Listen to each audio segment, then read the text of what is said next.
JBN, we keep you informed. I am Michelle Jones, and in the news, taxi driver in Washington Boulevard hit and run in custody. The taxi driver, who was being sought in connection with Tuesday's fatal hit and run along Washington Boulevard in St. Andrew, has turned himself into the police.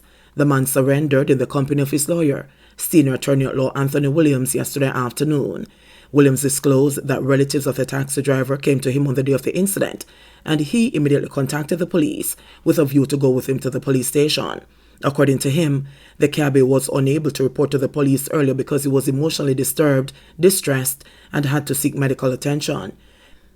The attorney said that he is now waiting for the police to arrange a question and answer session for his client. Asked what were the likely charges to be laid, Williams said causing death by dangerous driving and failing to report an accident within 24 hours. Williams said the taxi driver's response to the accident is that the woman suddenly ran across the road and came in contact with his vehicle. The deceased is 42-year-old Philanthra Hay of Red Hills, St. Andrew. The accident took place in the vicinity of Washington Boulevard and Aldane Drive. It was reported that Hay was walking along the roadway when she was hit by a motor vehicle that sped away. She was taken to hospital where she was pronounced dead. 3 shot, 2 fatally at bar in Bamboo, St. Anne. The quiet community of Bamboo in St. Anne was the scene of a triple shooting on Thursday night, resulting in the deaths of 2 men at a bar. One of the deceased has been identified as 35-year-old carpenter Kulonda Facey of Tatchel in Bamboo. The other man, residents say, is only known as Andre. Preliminary reports are that shortly after 9 p.m. Thursday, the men were among patrons at a bar when a lone gunman entered and opened gunfire before escaping. The 3 wounded men were later found suffering from bullet wounds after the shooting.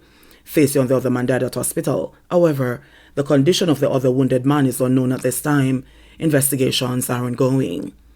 St. Mary man shot and killed in parking spot dispute. The police in St. Mary have launched a manhunt for a suspect who allegedly shot and killed a man during a dispute over a parking spot. The deceased has been identified as 25-year-old Adrian Lawrence of School Hill, Castleton in the parish. He was shot and killed about 3:45 p.m. on Thursday.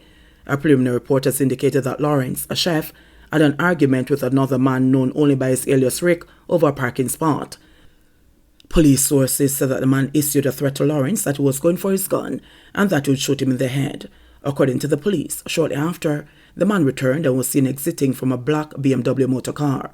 He allegedly pulled a handgun and opened fire in the direction of Lawrence, who was hit. He was pronounced dead on the spot by a doctor. Following the shooting, the man reportedly got back into the BMW and fled the scene. Thursday's shooting death of Lawrence is the second murder committed in the St. Mary Police Division since the start of 2022. Meanwhile, almost 2 hours after that incident, the police were summoned to a shooting in Onoto Bay where David and Bill was shot and injured at Fort George Road following a verbal altercation between him and a group of bikers. According to the police, Bill was driving his car home when a group of men driving motorcycles rode upon him and an argument developed. Shots were fired and Bill was hit, after which the men sped off aboard their bikes. Bill was taken to the Onoto Bay Hospital where he was treated and released.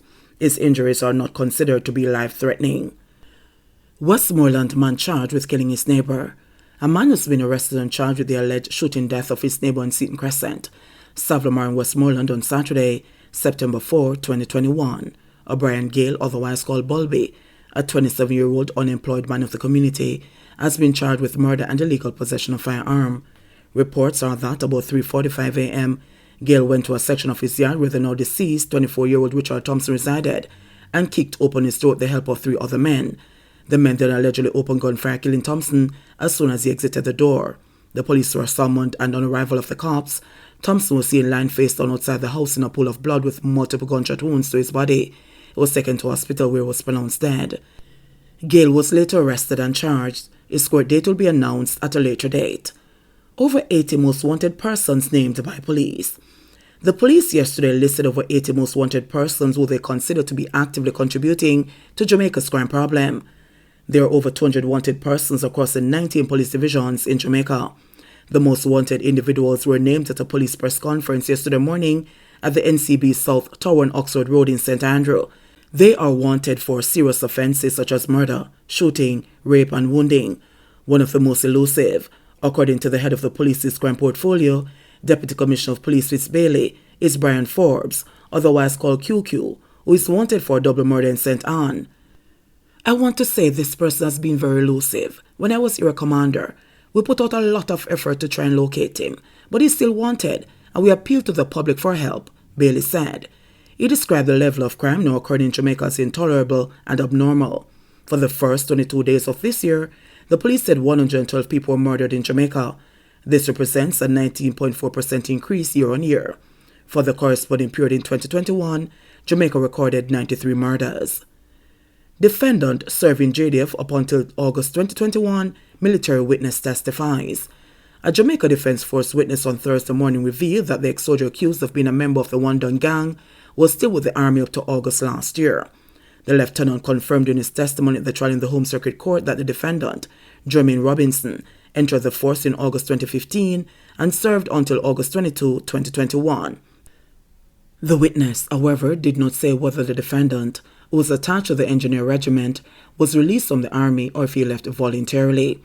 A former member of the gang had first revealed that Robinson had told him that he was a soldier. According to the ex-gangster, Robinson was one of the bodyguards to reputed One Don gang leader Andre Blackman Brand, and he spent his free time guarding the alleged Don with an AK-47 rifle.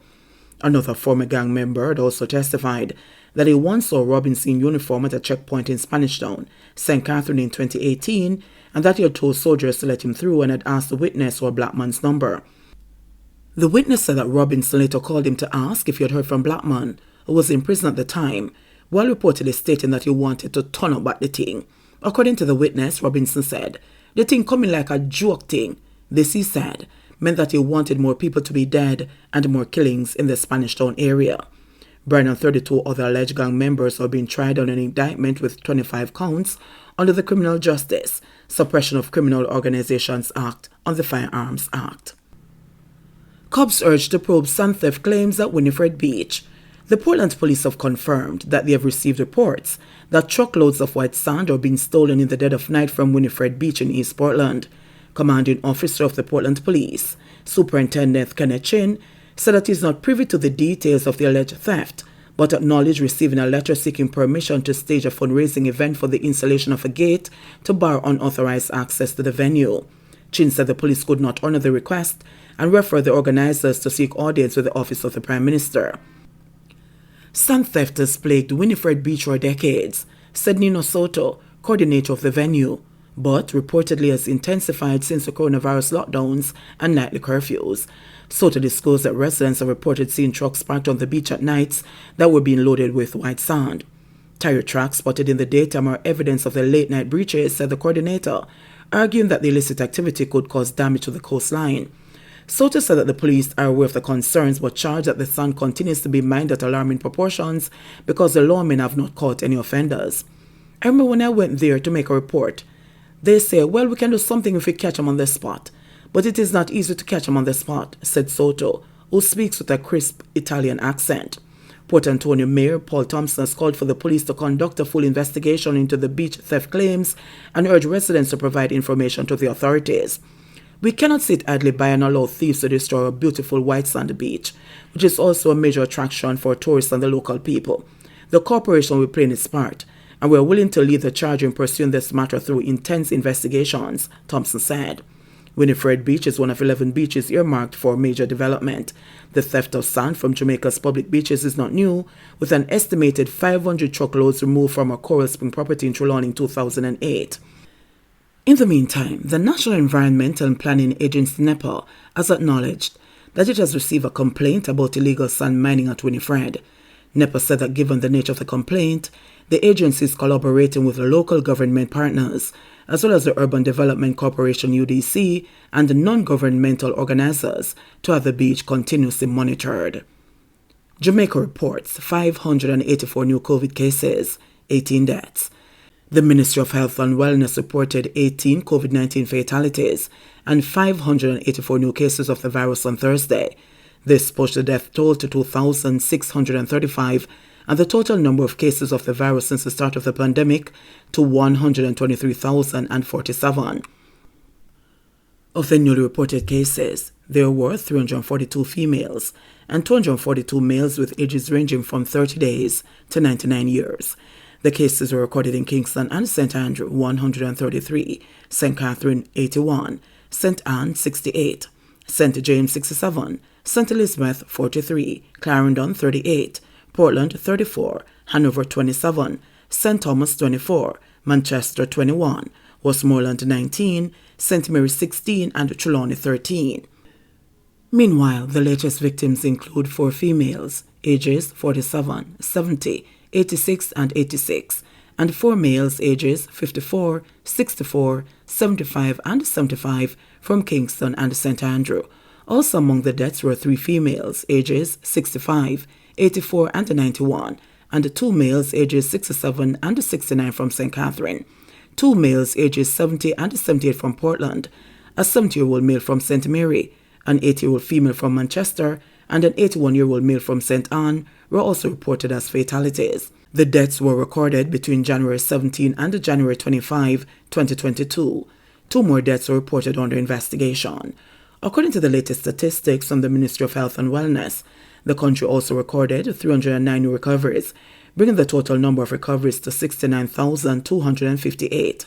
The positivity rate for the latest round of testing was 46.3%.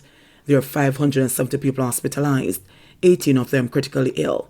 There are 9,657 confirmed active cases on the island. JBN, we keep you informed. Please remember to subscribe, like, share, leave us a comment, and click the notification bell to receive our daily news items.